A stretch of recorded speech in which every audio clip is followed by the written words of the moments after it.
I'm very annoyed always by these Hollywood events. These Hollywood events always annoy me because I grew up in Hollywood. And Hollywood is filled with the most self-righteous and yet despicable people that you will ever meet in your life. Hollywood is filled with people who engage in sexual harassment and abuse. In fact, Hollywood as a town was built on sexual harassment and abuse. I don't mean that figuratively. I mean that I don't mean that in exaggerated fashion. I mean that a huge percentage of Hollywood films, a huge percentage of Hollywood starlets got their starts on the Hollywood casting couch. Virtually every major producer in town at one time or another has thrown his power around as well as his genitals.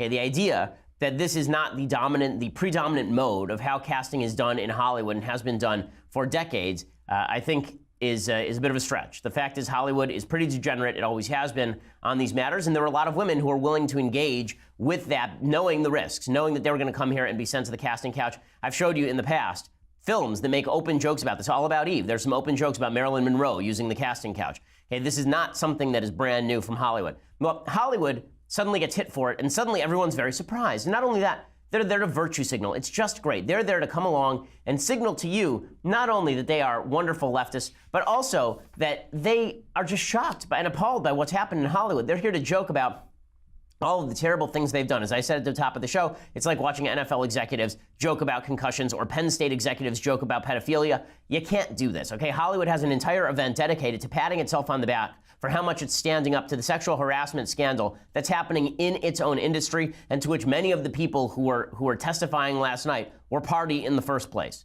Okay, we'll go through all of this, but let's start with Seth Meyers' opening monologue. So Seth Meyers begins by slapping Hollywood, and then, of course, he has his obligatory slams against Trump. He's too lazy to actually write any new jokes about Trump, so instead he just hijacks jokes that were told last year by Hugh Laurie, I believe it was the Golden Globes, about the Hollywood Foreign Press Association. Here is Seth Meyers, again, an overrated comedian who masquerades as a political thinker. Here he is doing his opening monologue. Good evening, ladies and remaining gentlemen. There's a new era underway, and I can tell because it's been years since a white man was this nervous in Hollywood. This is old, this is lazy, there's nothing new here. And the idea, oh, look, we're all gonna laugh now about white men being in power. We're all gonna laugh now about men being sexist. We're all gonna laugh about how men are on the run in Hollywood. Except that half this crowd cheered Roman Polanski. Half this crowd stood up and cheered Woody Allen when he won a Lifetime Achievement Award from the Golden Globe 6 years ago in 2012. Harvey Weinstein on this stage was feted as a god by Meryl Streep, who last night was talking about Me Too and Time's Up.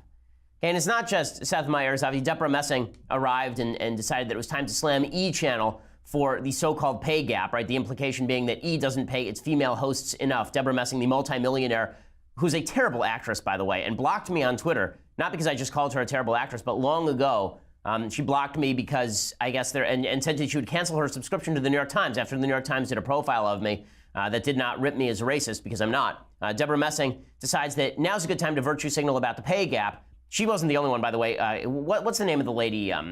What's the name of the lady from Friday Night Lights?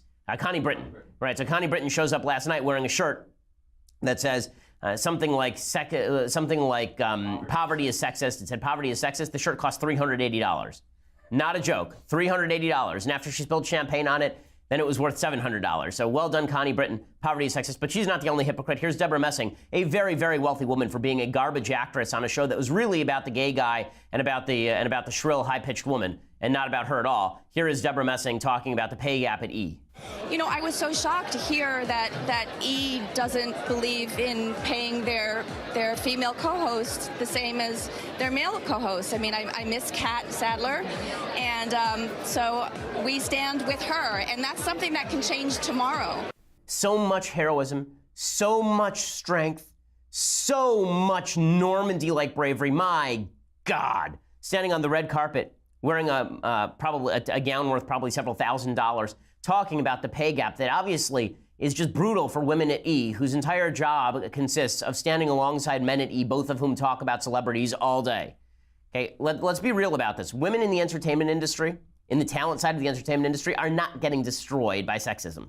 Okay, they are in terms of sexual harassment and sexual assault. That's a different issue. But in terms of the pay gap, okay, the idea that Natalie Portman and Jennifer Lawrence are being destroyed by sexism, or that the women at E! couldn't just go to their bosses and say, listen, either pay me more or I'll leave. Here's the thing about the free market. If you are easily replaceable, and I'm sorry to tell you this, but women at E! and men at E are probably pretty replaceable. It doesn't seem like a particularly tough job. Then maybe you ought to ask for a raise less often rather than more often. I mean, if you could start an E channel, honestly, and pay everybody $30,000 a year and be staffed up the wazoo. I mean, there are people who are beautiful working at Coffee Bean every single day who would die to work for $35,000. I don't know, Coffee Bean pays, maybe it's more than that. But there are people who would die to be working on E and be on TV every day for $35,000. In any case, there's Deborah Messing complaining about that. Mary J. Blige comes out and she says, you know, in the new Me Too moment, I will kill you if you touch me. But there's something that she doesn't say, which kind of bothers me here. Here's Mary J. Blige. Oh, I've had the fight since I was 5 years old. I haven't had anybody approach me like that since I've been in the music business. But ever since from 5 to 17, I've been going through hell with sexual harassment. So, you know, by the time I got to the music business, it was like, don't touch me. You know, oh, I'll kill you.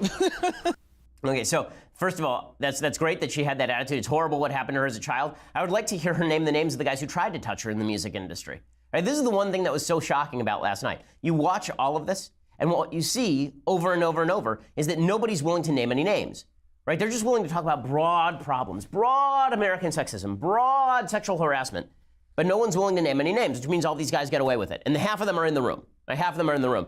Natalie Portman, I thought, was the most egregious offender last night, just in terms of being obnoxiously smug. She gets up and they're talking about the all-male directors who were nominated. Which women should have been nominated last year that I missed? Like Patty Jenkins for Wonder Woman? Who should have been nominated exactly? In any case, here's Natalie Portman suggesting and whining about all-male directors. We are honored to be here to present the award for Best Director. And here are the all-male nominees. Oh, burn, Mitches. Okay, we're like, what in the world? Like, oh my God, what bravery. Stunning bravery. Natalie Portman, worth millions and millions of dollars for being not a very good actress. Yay, Natalie Portman. Oh man, she struck back against the patriarchy that time. Boom, roasted. Oh, Hollywood is so smug and so irritating. I mean, I'm famous for being smug, and they outclass me by orders of magnitude. All of this was prelude to the big story of the evening. The big story of the evening was Oprah Winfrey. Oh, Oprah. So stunning, so brave, such stunning bravery, such brave stunnery. It's so much bravery. I can't even take it. I just can't take it. In fact, it was so brave that everybody lost their mind. NBC tweeted that Oprah would be our future president. Yes, really, the network, NBC, they tweeted nothing but respect for our future president, #Golden Globes. R, capital O-U-R, amazing, just amazing. Your future president is going to be a lady who is extraordinarily rich, very good at connecting with audiences, and who is famous for vacillating in her weight for years and years. That's just great. I mean, honestly, we don't get to complain about reality TV stars and self-made billionaires being president of the United States, because the president of the United States is those things, right? And then brags about them on Twitter. Don't worry, we'll get to that in a little bit. But she was just so incredible last night. She got up there and she finally spoke truth to power. Sure, there are tons of pictures of her kissing Harvey Weinstein. Sure, there's an actress who back in November alleged that she fell into Harvey Weinstein's trap because she saw Oprah hanging out with Harvey and figured Harvey must be a good guy. Sure, Oprah Winfrey existed in this town for 30 years, making oodles of cash, becoming the most powerful woman in media, the queen of all media, and never had one word to say about sexual harassment and assault in Hollywood. Sure, all of that's true, but the bravery, the stunningness McBravery. Just shocking, just stunning. Reese Witherspoon tweeted out in the midst of all of this that Oprah Winfrey, that she was now going to date time differently. She tweeted, quote, "I will now officially divide time like this. Everything that happened before Oprah's speech, everything that will happen after." My God, it's just like Jesus. It'll be B-O and A-O. Before Oprah and after Oprah. Just incredible. Things have changed. Can't you feel the change in the air? Can't you feel all the men backing away from the sexual harassment and abuse because Oprah Winfrey got up and said some vague words? I do. I feel like everything changed last night. Now, to be fair, Oprah's really good at this, right? Oprah's actually a very good speaker. She's very talented. She's quite a good actress. She's very good at connecting with audiences. We've known all this for years. She gets up. Chris Chaliza at CNN said, you could have heard her giving this speech in Iowa. You can almost imagine her running for president. Ugh! Have we learned nothing, people? Nothing. Right? The entire media that suggests that inexperience is bad, that we don't need somebody with no policy, that we don't need somebody who doesn't know what the hell they're doing at the head of government. And they're like, you know what we need? Oprah. Yeah, solid move. Okay, so she gave this speech, and everyone is just over the moon about this speech. It's just great. She gets up there and she finally says enough. She, Oprah, the queen of all media, finally says enough is enough. Now, do I think that's anything special? No, because I was under the impression that we all felt this way, right? I mean, everybody showed up to the Golden Globes last night wearing black. It was a classier Golden Globes than we've had in years. And it wasn't people dressed like Lady Gaga breaking out of an egg at the Golden Globes red carpet. Everybody just looked like it was the 1950s, and they were wearing black dresses. Actually, everybody kind of looked classy. Maybe this should be the going rule there from now on. But, you know, and everybody shows up, and they're talking about Time's Up and Me Too, and everybody's trying to back away slowly from anyone who is remotely associated from Harvey Weinstein and Kevin Spacey. And so I'm not sure what was so groundbreaking about all of this, except that people want Oprah to run for president. They were talking about this back in March. And I'll go through it in a few minutes, whether Oprah could actually win when she runs for president. But first, I want to go through the speech because it's been treated as just grand and glorious because she finally stood up for all the victimized women throughout history